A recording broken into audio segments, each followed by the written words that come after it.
જય શ્રી કૃષ્ણ, જય શ્રી વલ્લભ. રાધે કૃષ્ણ સત્સંગમાં આજે વૈષ્ણવના સ્વરૂપને કેમ ઓળખી શકાય તેના વિશે સત્સંગ કરીશું. પણ તે પહેલાં આપ રાધે કૃષ્ણ સત્સંગમાં જોડાવા માંગતા હોય તો લાઈક કરજો, શેર કરજો અને સબસ્ક્રાઈબ કરજો, જેથી આવતા નવા તમામ પ્રસંગો આપના સુધી પહોંચી શકે. વૈષ્ણવના સ્વરૂપને ઓળખવાના વિષયમાં શ્રી દયારામભાઈએ ખૂબ જ સરળતાથી સમજાવ્યું છે. જેના દર્શન માત્રથી રે છૂટે પ્રપંચનું ધ્યાન, સ્મરણ કરાવે શ્રી કૃષ્ણનું. માટે અધ્ય અજ્ઞાન તાદશી જન તેને જાણીએ.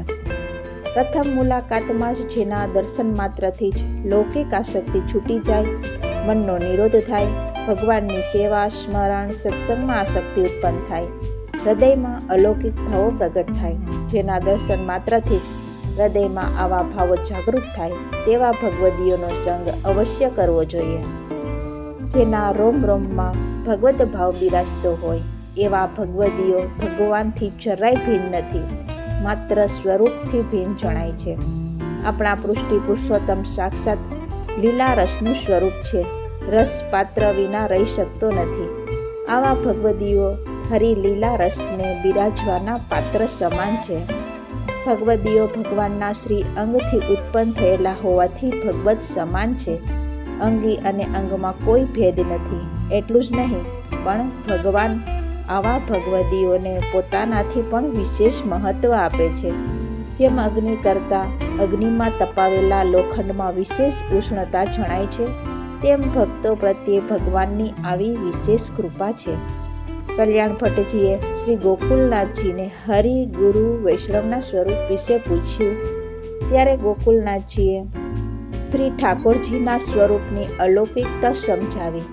શ્રી ગુરુદેવના અલૌકિક સ્વરૂપને સમજાવ્યું. પરંતુ જ્યારે વૈષ્ણવના સ્વરૂપ વિશે પૂછ્યું ત્યારે ગોકુલનાથજીએ કહ્યું કે વૈષ્ણવોના સ્વરૂપને હું પણ સમજી શક્યો નથી, તો તમને ક્યાંથી સમજાવું? શરીરના સંબંધને કારણે ભૌતિક આવરણોની જે પરંપરા છે તેનો ક્યારેય અંત આવતો નથી. આપણા દેહાધ્યાસો, ઇન્દ્રિયાધ્યાસો, મનના અધ્યાસો વગેરે સમુદ્રના ઉછળતા તોફાની મોજાઓની માફક મનની વૃત્તિઓને હચમચાવી મૂકે છે. સાત્વિક ભાવ છીન ભીન થઈ જાય છે. ત્યારે પ્રભુના આવા પ્યારા ભક્તોના દર્શન અને સત્સંગથી જ આપણા ભાવનું રક્ષણ થઈ શકે છે અને બુદ્ધિ સાત્વિક બને છે. અનેક ગ્રંથોના વાંચનથી, ભગવાનના ભક્તોના સત્સંગથી મનનો નિરોધ જલ્દી થાય છે.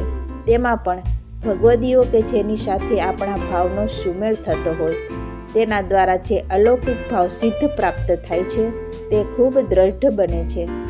વૈષ્ણવોમાં સ્વરૂપને સામાન્ય માનવાનું નથી. વૈષ્ણવો તો હરતી ફરતી વ્રજયાત્રા છે.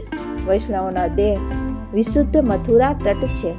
11 ઇન્દ્રિયો અને 12મું મન, 12 વન ઉપવન છે. ગિરિરાજજીના હૃદય ગિરિરાજજી સમાન છે.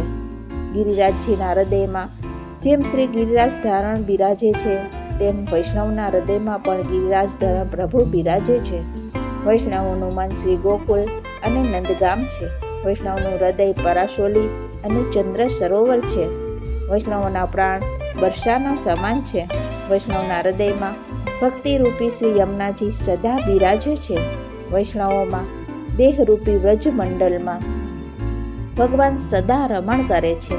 સાક્ષાત શ્રી ઠાકોરજી પણ આજ્ઞા કરે છે કે વૈષ્ણવોની પાછળ પાછળ હું એટલા માટે ફરું છું કે એના ચરણની રજ ઉડી મારા ઉપર પડે તો એ ધન્ય બનું.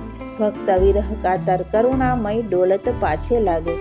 ધન્ય પ્રભુ, ધન્ય આપની ભક્ત વત્સલતા. ભક્તના હૃદયમાં જ્યારે ભગવાનનો નિરોધ થાય અને ભગવાનના હૃદયમાં જ્યારે ભક્તનો નિરોધ થાય, ત્યારે જ ભક્ત તાદસી બને છે.